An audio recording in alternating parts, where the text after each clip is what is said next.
A gente começa por onde?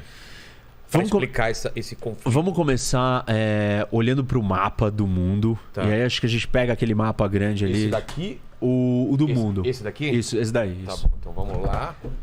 Só para você entender, tem gente que tá pensando, né? Voltando para o raciocínio, antes de eu entrar aqui no mapa, que tá pensando como que esse grande jogo, esse tabuleiro tá funcionando.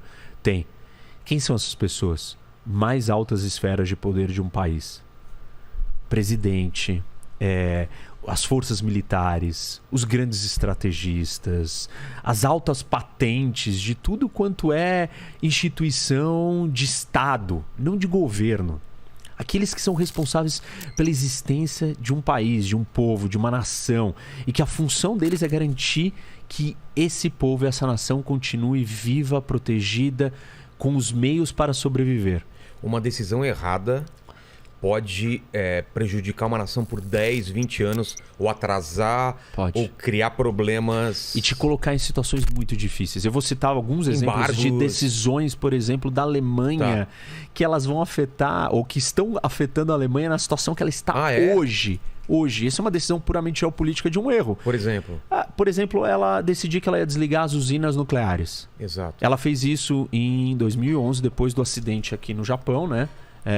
O acidente nuclear de Fukushima. E ela, a Merkel, que estava no poder naquele momento, a chanceler alemã, ela sentiu que aquilo tinha um apelo mais popular. Não foi uma coisa racional, foi uma levada pela emoção, é isso? Tinha um contexto tinha uma coisa séria acontecendo no Japão. Preocupante? Sim. Mas é um acidente. Tinha história de Chernobyl lá atrás. Tinha história de Chernobyl na Europa. E tem um detalhe na Alemanha ainda mais marcante.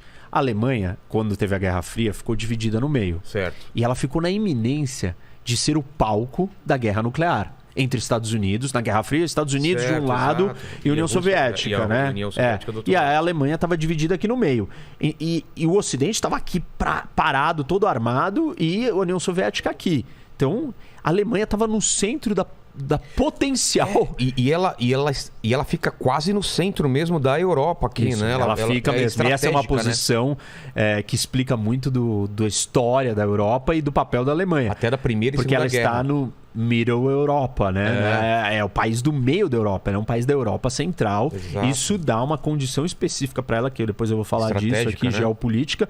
Mas ela estava no meio de uma potencial guerra atômica. Então, ela viveu o medo da guerra nuclear. 2. Ela assim, né, depois do Holocausto, da Segunda Guerra Mundial, de tudo que aconteceu aqui, os alemães perceberam que eles foram muito destrutivos e adotaram uma política pacifista. Você tá falando o seguinte, já tem história do Holocausto. Se já tem história uma merda... Segunda Guerra Mundial, a gente foi devastado, fomos destruídos, a Alemanha foi destruída. Se tem um desastre aqui numa usina nuclear, pronto. Não é só isso, assim, tipo, nasceu uma cultura pacifista. Por quê? Na Alemanha. Isso, claro. Fruto do que eles fizeram. Então, o remédio, a cura disso vamos segurar a nossa onda, não vamos mais ser belicosos, vamos ser pacifistas. A soma da história que fez eles serem pacifistas com o medo de ter vivido uma guerra atômica faz dos alemães um lugar onde a energia nuclear é bastante rechaçada. Entendi. Porque traz memórias de duas coisas muito ruins. Pra você ter uma ideia, o Partido Verde da Alemanha é um dos partidos verdes mais bem-sucedidos do mundo, com mais cadeiras no parlamento sempre. Então, a cultura verde ambiental na Alemanha é forte. Antinuclear, mais forte ainda. Aconteceu Chernobyl, acontece um acidente de Fukushima no Japão. O que acontece com esse caldo, com esse contexto cultural e histórico da Alemanha? Vamos fechar. Vamos fechar. E aí o que a população fala? Fecha tudo. Por favor. Estamos com você. Sem ter uma outra alternativa forte. Isso. Aí é a ação do ponto de vista geopolítico destrambelhada. Por quê? Porque você tem que pensar na estratégia. Qual que vai ser o substituto da energia nuclear no seu país? Se tem eólica e solar já suficiente para suprir tudo isso? Energia eólica e solar são intermitentes, né? Elas têm... Você não tem sol o dia inteiro, você não tem vento o dia inteiro. A energia nuclear não, você está ali produzindo, ela é consistente, ela é confiável. Hidrelétrica também? Isso, a hidrelétrica tem o problema da água e da chuva. E que você também, quando tem seca no Brasil, a gente estava com problema e estava com problema de novo de apagão e de falta de energia. Isso, é verdade. Então, você não pode substituir por qualquer coisa. E aí tem o custo, obviamente, dessas outras tecnologias. Quando você desligou as usinas nucleares, aí você passou a depender do que estava mais disponível mais perto, que era o gás natural, que era... Quem trazia esse gás natural era a Rússia. Então, esse daqui era só um exemplo para dizer que escolhas geopolíticas ruins atrapalham o seu país. E a gente já vai ver daqui a pouco por que atrapalha a Alemanha, ou como está atrapalhando a Alemanha e o que causou para a Alemanha. Certo. Mas vamos voltar então aqui, vamos partir do começo, né? E olhar para esse mapa e entender o que a gente está vendo. Assim, quando a gente fala em geopolítica, tem um monte de elementos que afetam a geopolítica. Então você pode dizer assim, temperatura, clima, é um elemento. Mas quando você pensa assim, na realidade física, tem duas coisas básicas que nós temos: água e terra. Tem vários tipos de água. Água doce, água salgada, rio, lago, córrego, aquífero. Você tem um monte de jeitos que a água está ali. No gelo, congelada. E você tem terra. E você também tem um monte de variações de terra. Você tem montanha, você tem planície, você tem planalto, você tem pântano, você tem um monte de coisa. Você tem praia, você tem misturas de terra. Mas basicamente nós estamos vendo aqui água e terra. Certo. Tem mais água no mundo do que terra. Essa é uma realidade do nosso planeta. Bom, e aí, assim, os geopolíticos, os grandes pensadores da geopolítica, eles começaram a olhar para isso e falaram assim: qual é a força, a potência, o poderio capaz de dominar o mundo? Aquele que surge da orientação da natureza marítima, da água, ou aquele que surge da orientação terrestre, continental? O que é surgir da orientação terrestre ou surgir da orientação marítima? Surgir da orientação terrestre. Você está localizado no meio de um continente de terra sem saída para o mar. Tá. Você tem relação com a água? Não. Não, você não tem. Ah, mas tem um lago. Bom, tá bom, mas é uma relação diferente, não tem saída. Tá preso. Você não está acessando a grande parte do planeta, do mundo, que é a água. Então, se você estiver aqui no Quirguistão, esquece. Na Ásia Central, você não tem saída para o mar. Você não tem relação com a água. Você jamais será uma potência marítima. Você é uma potência continental, terrestre. E isso vai ter efeitos gigantes na cultura e no tipo de sociedade que vai nascer. Acho que eu falei isso na outra vez também. Que você tem as montanhas e tal, e você tem uma sociedade mais conservadora quando não tem acesso ao mar. É diferente. Tem o Paraguai aqui que não tem saída para a Bolívia, são os países mais pobres da América do Sul, por um acaso. Relação. Exatamente, que são os da Ásia Central, que são os do centro da África. Você consegue escoar os seus produtos sem depender de outro país. Exato. Ou fica muito caro, né? Fica caro, você está distante. Aí você fala assim, mas por que eu tenho que escoar? Ele não pode ser autossuficiente? Não existe países autossuficientes numa economia globalizada. E o meio de transporte mais barato de todos é o marítimo. Exato. Por que você não manda por avião? Porque é muito caro. E aí a tecnologia. Talvez um dia, se a gente fizer meio de transporte aéreo super barato, muito barato, de cargas imensas, talvez ser um país sem saída para o mar não vai ser um problema que é hoje. Isso quer dizer que todos os países sem saída para o mar vão ser pobres ou vão ter problemas? Não, né? Acho que eu também já falei disso, que tem as exceções. E as exceções aqui na Europa, a Suíça, a Áustria, são países riquíssimos. Exato. Mas aí o que dita, já que você não tem saída para o mar, quem é o seu vizinho que te dá acesso ao mar. E quem são os vizinhos da Suíça? França, Itália, Alemanha. São os países mais desenvolvidos do mundo. Se você botar, talvez, Chad aqui, com esses vizinhos, ou você trazer a Alemanha aqui para o lugar da Líbia, o Sudão para o lugar da Itália e a Nigéria para o lugar da França, vai mudar. O Chad vai ser um outro país, ou vai ter outra riqueza, outro desenvolvimento. Bom, então, vamos lá. Você tem duas forças, a força terrestre e a força marítima. E aí o Mackinder, que é um desses grandes pensadores, um inglês, ele foi lá e falou assim, ele prestou atenção e falou, olha,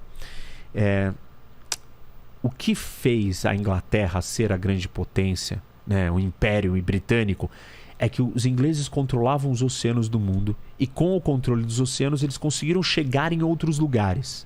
Porque esse é um ponto interessante. Não existem muitos jeitos de você chegar em todos os lugares do mundo. Por terra não é. Não dá. Se você estiver aqui, você não chega em todos os lugares do mundo por terra. Se você estiver aqui, você não chega em todos os lugares do mundo por terra. Por onde que você consegue chegar em todos os lugares do mundo? A gente diz que existem 4 pontes. Tá. Água, que é o principal. O segundo é o aéreo, voando. O outro é o espacial, fora da Terra, espaço sideral, que é uma extensão do aéreo, vai. Entendi. E o outro é o cibernético. Só que o cibernético você não manda pessoas, nem coisas. Dados, né? Você manda dados, informações e conversa e vídeo, a gente falando e ligação, etc. A gente chama isso de Global Commons. São os 4 meios de acesso e conexão do planeta inteiro. Ah, é do planeta inteiro? Todo? Tudo? Não, não é tudo, porque se estiver na Bolívia, tipo, marítimo não vai chegar lá. Então vai ser um problema. Você vai ter esse problema. Bom, e aí o que acontece? A pergunta que o Mackinder estava tentando responder é: qual das potências vai dominar o mundo? A força. Quando que ele estava fazendo essa 1902, 1903, ele começou Quem estava dominando naquela época? O Império Britânico era a grande força. Portugal e Espanha ainda não. Já tinham sido, mas já tinha passado a época deles. Começou por eles, começou com as navegações e tal. E a Inglaterra era o grande motor. Isso. Só que aí ele vira e fala o seguinte: olha, a potência marítima que Portugal e Espanha tinham sido e que os ingleses eram, não é mais a força que vai dominar o mundo. Ele já viu isso naquela época? Ele já estava...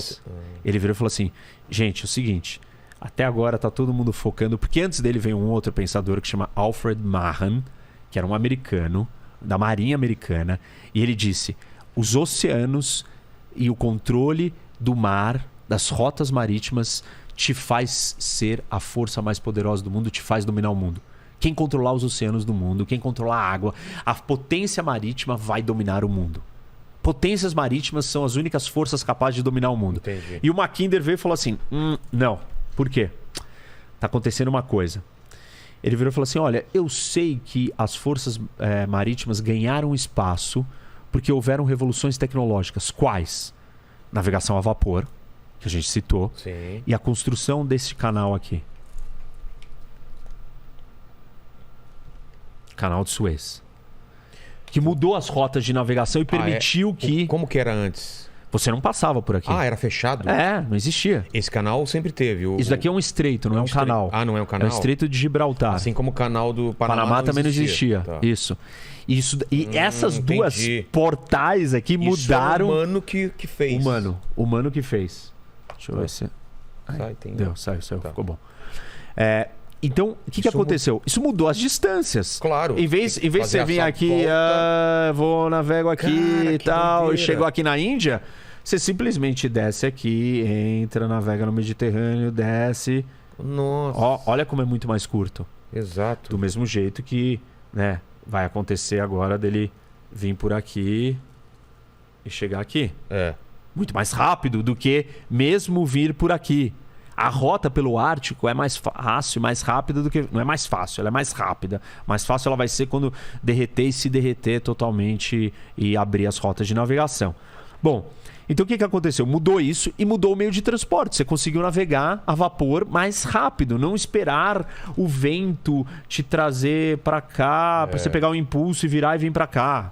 Que era assim. Aliás. Era. Nossa, que você não podia virar e falar assim: não, eu quero ir daqui pra cá. Não, você tem que ver o vento, pra onde que tá a rota de vento. Nossa. E ficar se perdendo. E não só isso. Tivemos que inventar bússola, caravela. Tiveram uma série de evoluções marítimas que deram essa ascensão das potências marítimas. Quem são as potências marítimas? Aqueles que têm acesso ao mar. No caso, os primeiros foram os portugueses e os espanhóis. E dividiram as Américas em 2, dividiram o mundo, conquistaram o mundo inteiro. Exato. Depois dele vieram os holandeses, os ingleses, os franceses.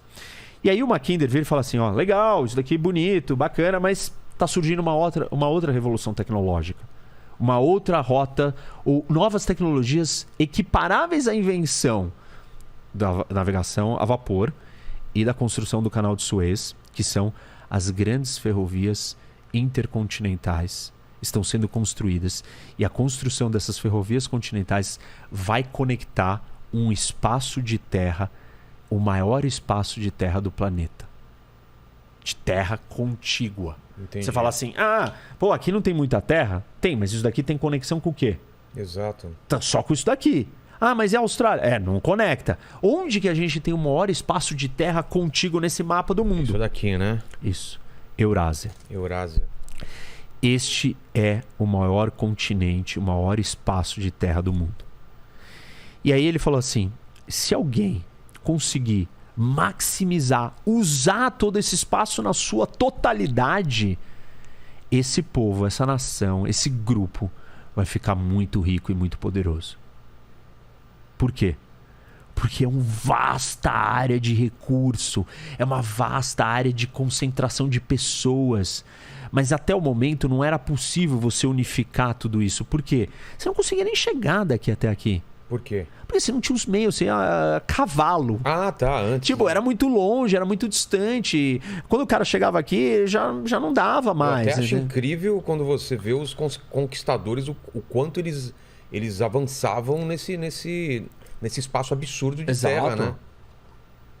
Claro que demoravam anos e anos. Mas eles não avançavam na velocidade que essa potência marítima avançava e estava colonizando o mundo. Exato. Entendeu? E aí, com essas transformações, ele começou a perceber que este território aqui, da Eurásia, era muito mais importante do que toda a concentração que tinha nesse pequeno cantinho aqui, que era a Europa. Falou, o mundo não é da Europa. O mundo não é esses paísezinhos daqui dominando o mundo inteiro. O mundo não é isso. Tem uma transformação aqui e essa transformação vai mudar todo esse equilíbrio de poder. E aí ele falou... Mas ele já via a China também como essa potência, o Japão, a Rússia... Não, ele falava dessa região aqui. Entendi. E ele virou e falou assim... Aí ele dividiu essa região em duas partes. A primeira parte, ele circulou aqui não tanto para lá, mas aqui assim... Ele circulou assim, aqui, um coração na Eurásia. E no coração da Eurásia, ele virou e falou assim, daqui você consegue acessar e bloquear todas as outras rotas e caminhos que a força marítima pode penetrar nesse lugar aqui. Vamos lá. Por quê? Quer dizer que quem controlar esse espaço aqui vai estar dentro de uma fortaleza. Por quê? Porque quem tá aqui fora, para chegar até isso daqui, não consegue. Entendeu? Quem tá de fora, as forças que estão de fora, se esse lugar aqui se expandir e ocupar e controlar todo mundo aqui dentro, ele vai ter muita terra, muita riqueza, muito recurso natural. E quem tá de fora não vai ter tamanho e força para contrapor o tamanho da riqueza daqui. E se expandir isso daqui, a gente também tem uma parte populacional absurda, né? Isso. Olha a Índia, China, Paquistão aqui. O que ele diz, né? Que esse coração, partindo desse coração, você conseguir se consolidar e expandir, você vai ocupar muita coisa. E aí ele fala que isso daqui chama Heartland. Heartland. Que é a terra coração. Que a maior parte fica na Rússia mesmo. Isso. E aí ele fala assim... A chave para acessar esse território é o leste da Europa. E aí ele parte da seguinte teoria, que é um axioma da geopolítica, que ele vira e fala assim, quem controla o leste europeu, ou Europa Oriental, controla o Heartland. Quem controla o Heartland, controla a Ilha Mundo. Ilha Mundo é... Entendi. A Eurásia. Eurásia. Quem controla a Ilha Mundo, controla o mundo. Você percebe que ele partiu de um espaço geográfico e desse espaço geográfico ele virou e deu um mapa da estratégia do jogo de dominação do mundo. Mas ele viu isso daqui meramente como o centro geográfico ou ele viu riqueza, viu quem tá lá? Riqueza, quem tá lá, tudo, o tamanho, tudo. O espaço. Por quê? Ele observou algumas condições aqui. A primeira, essa terra é plana. Não tem muita montanha? Não. É um terreno aberto. Ou seja, fácil expansão, fácil acesso, fácil ocupação, fácil geração de riqueza. Tem o Mar Cáspio no meio. E você está protegido do acesso das forças de fora. Por quê? Não tem saída para o mar. A saída para o mar dá... não tem saída para o Ártico. Não, isso daqui é congelado, não dá para sair por aqui. Isso daqui é um mar fechado, Mar Negro, Mar Cáspio, são mares fechados. E os rios todos não desembocam, não chegam nos oceanos. Então, você está numa caixa fechada, blindada, numa grande fortaleza com uma área muito rica.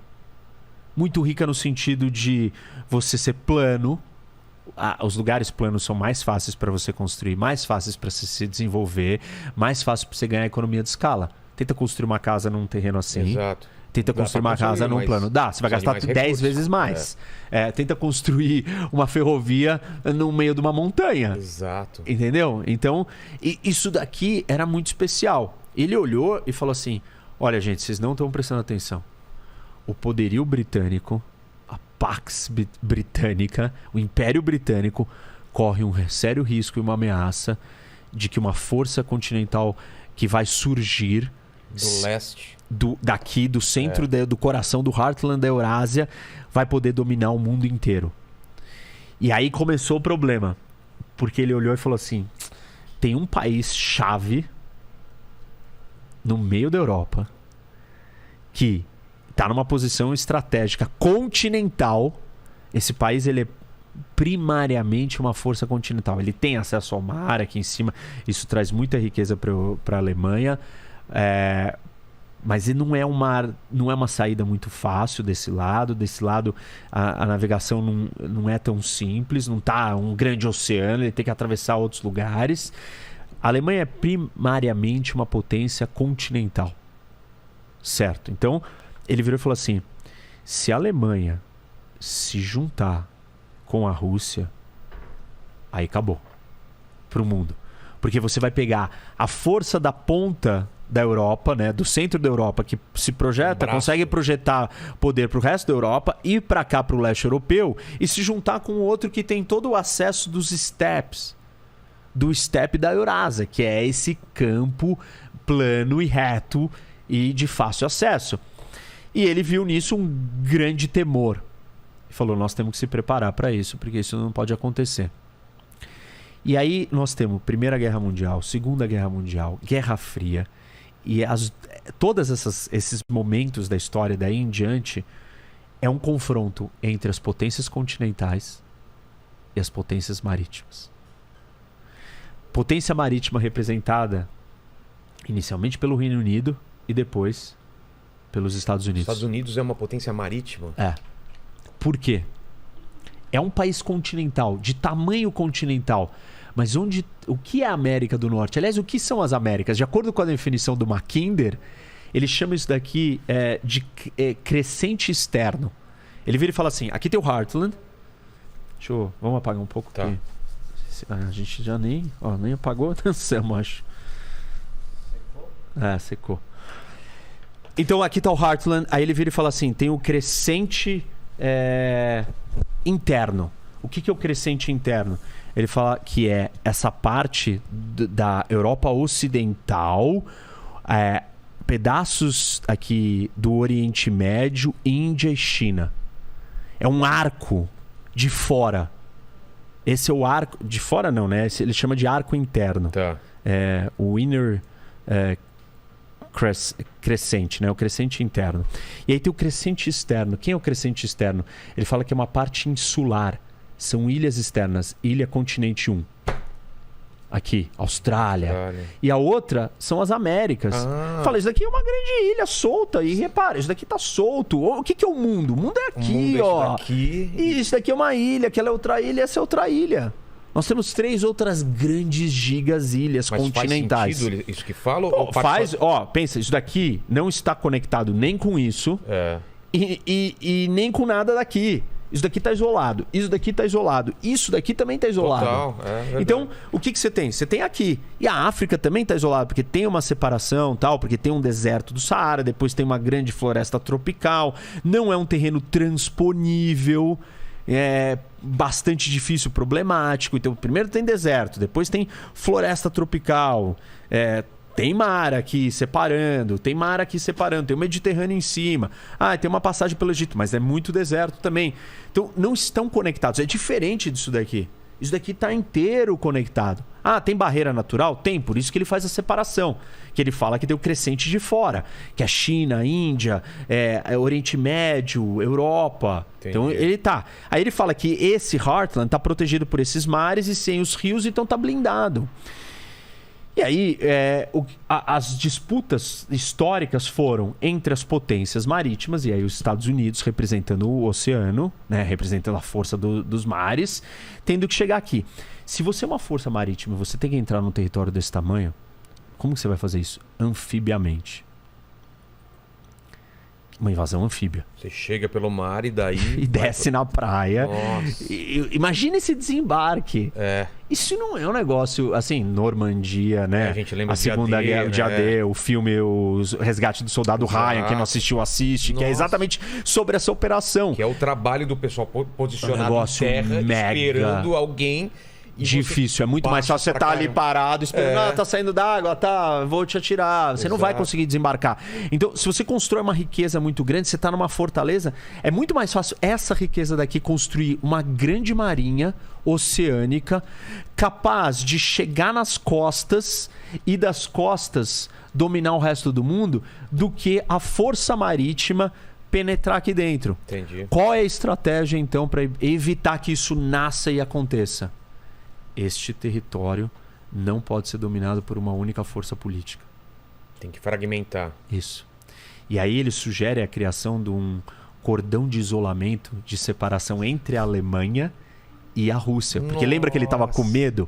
Qual é o cordão de isolamento? A criação de países como os Bálticos, né? Estônia, Letônia, Lituânia, República Tcheca, que era a Tchecoslováquia, Polônia, todos esses países serviam para separar e fragmentar o leste europeu, que é o ponto de acesso de se conectar toda essa coisa aqui e se consolidar. Porque aqui embaixo você tem a maior cadeia de montanhas do mundo, que você até perguntou para ele, exato, que são os Himalaias. Então, aqui você tem um paredão intransponível. A Índia tá fora, por isso que se chama subcontinente. É um negócio para baixo, separado. A Índia não conversa com isso daqui. Ela é uma grande península, um pedaço do continente vindo para fora, isolado do resto daqui. E aqui é um monte de montanha, Afeganistão também, você não passa. E aqui, com a fronteira com a China, a mesma coisa. Tem uma grande parte que você não consegue passar. Aqui nesse lado já é mais fácil o acesso, depois da Mongólia e tal. Então, aí o que o Mackinder faz? Ele olha para tudo isso e fala, não podemos deixar que a Rússia, que é o país que já está localizado estrategicamente nesse lugar, isso vai marcar a identidade dos russos. Você está aqui. É diferente se você está aqui e você nascer aqui. E é diferente você nascer aqui e nascer no meio da floresta amazônica. Ou no meio do deserto do Saara. Cada um desses lugares vai construir uma cultura e uma identidade. Uma característica, por exemplo, se você nasceu nesse território gigantesco, de espaços livres e abertos, você é mega vulnerável. Como assim? Acabei de falar que você transita aqui facilmente, né? Você não tem povo em tudo quanto é canto aí. Você não tem povo. O povo de outro lugar pode vir aqui te atacar facinho. E aí a primeira povo que vem são os mongóis. São os cavaleiros que você citou, os nômades, conquistadores que vêm e atacam.